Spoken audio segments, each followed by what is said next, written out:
Tapi di sini banyak banget orang-orang Chinese yang menjadi korban. Korban juga. Ibu Kim, contohnya Ibu Kim dan Anton itu berdua Chinese banget. banyak sekali.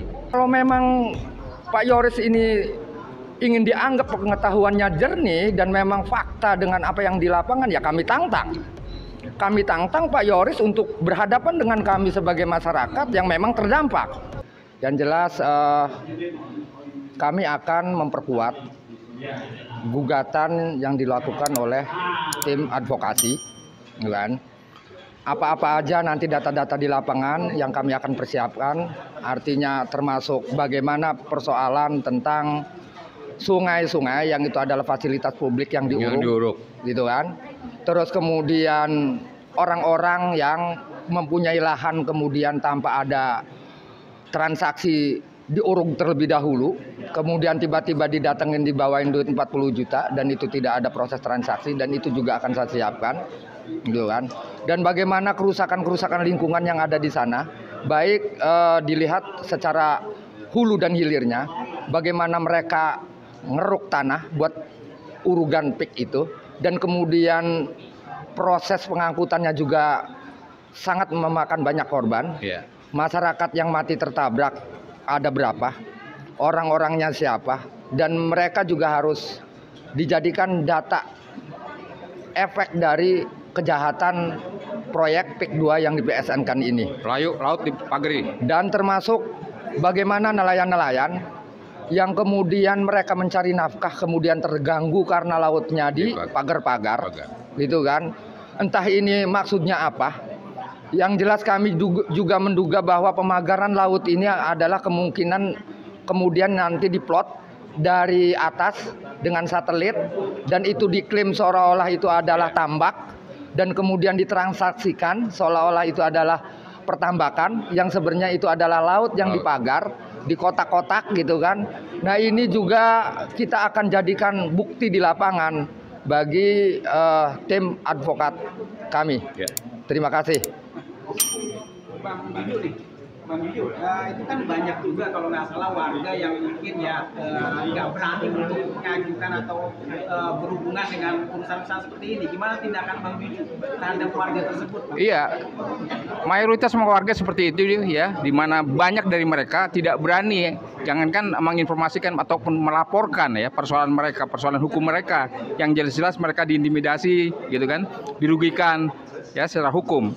Mereka takut gitu dengan intimidasi yang dilakukan oleh Aguan CS, Aguan dan teman-temannya itu, termasuk dia ketua abdesi, Pak siapa namanya, maskota seperti itu, dan keronco-keronconya itu.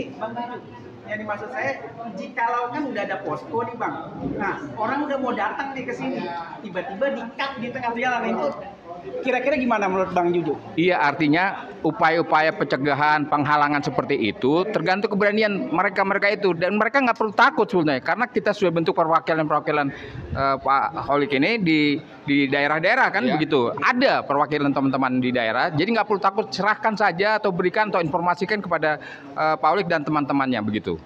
Posko-posko tadi. Oke, kan sekarang sudah ada brosur yang ke penyerahan ini Bang. Nah, kira-kira Abang akan tindakan untuk menyebarkan atau bagaimana caranya Bang ke warga nanti?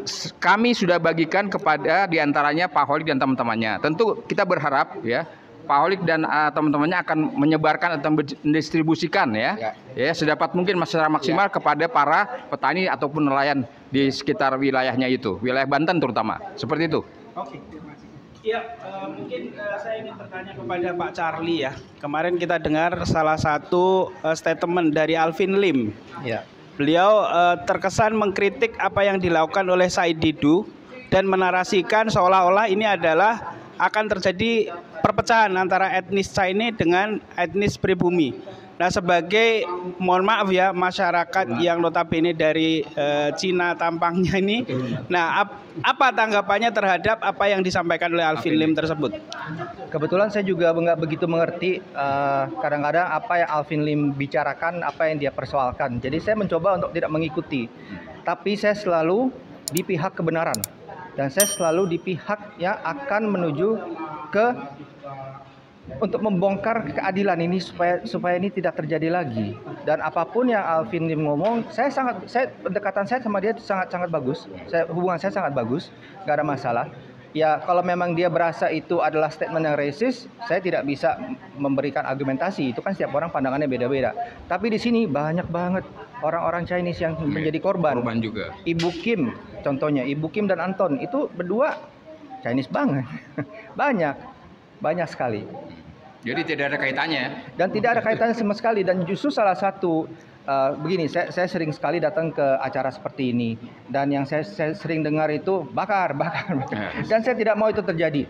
Dan ini adalah salah satu cara saya untuk merendahkan tensi ini juga. Terima kasih.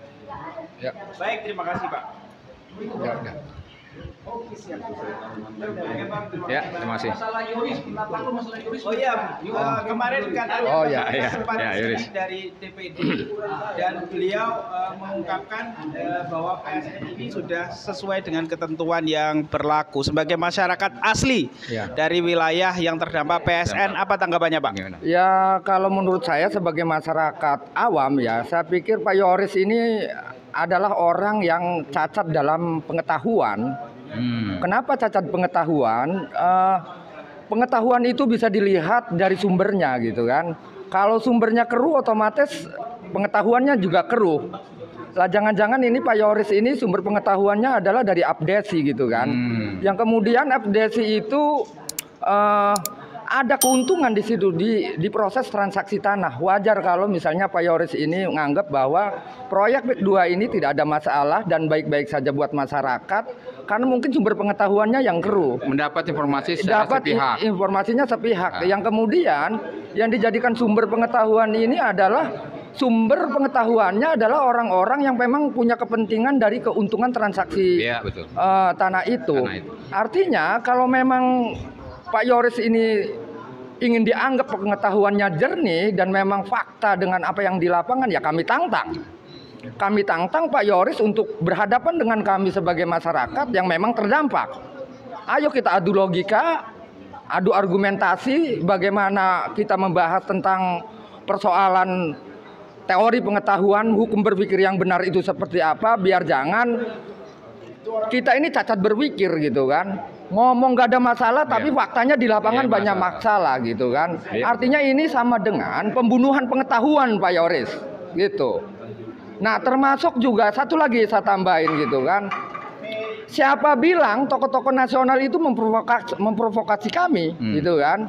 Justru ini juga bertentangan gitu kan. Karena sesungguhnya yang memprovokasi itu adalah pihak kami sebagai masyarakat terdampak gitu. Sehingga tokoh-tokoh nasional terprovokasi oleh pemikiran masyarakat yang sedang terdolimi. Apa dasarnya? Gitu kan. Masyarakat yang terdolimi itu hampir tiap malam dia menangis memohon kepada Allah dengan persoalan-persoalannya, dengan penderitaan-penderitaannya. Kemudian ini dijuantahkan pemikiran ini kepada Pak Said Didu, Pak Juju gitu kan. Kemudian dengan teman-teman nasional yang lainnya. Artinya teman-teman tokoh-tokoh nasional itu yang kemudian teriak tentang menolak proyek PIK 2 dan seterusnya ini adalah sesungguhnya dia adalah sedang terprovokasi oleh penderitaan masyarakatnya. Ada bahasa begini. Ad-dinu huwa aklu. Kalau bahasa Jawanya, bahasa Serangnya adalah ad-dinu huwa aklu. Ad-dinu utawi din, huwa iya din, aklu iku akal. Artinya, kalau bahasa Indonesianya artinya tidak mungkin ada agama atau wahyu yang turun kepada orang yang tidak berakal. Artinya, jika ada manusia di Indonesia ini, tokoh-tokoh nasional yang tidak tertransfer gitu kan, tidak terjuantahkan, tidak peka dengan persoalan masyarakatnya di Indonesia termasuk di Banten ini. Artinya mereka adalah orang-orang yang tidak berakal. Termasuk Pak Yoris adalah orang-orang yang tidak berakal. Karena dia tidak bisa menangkap wahyu persoalan-persoalan yang ada di masyarakat yang kami rasakan dampaknya.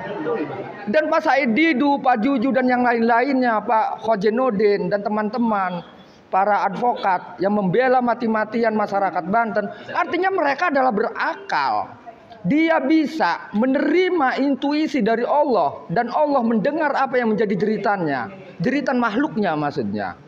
Terima kasih. Artinya kalau tidak puas Pak Yoris, kami tantang datang ke Serang. Saya tambahkan.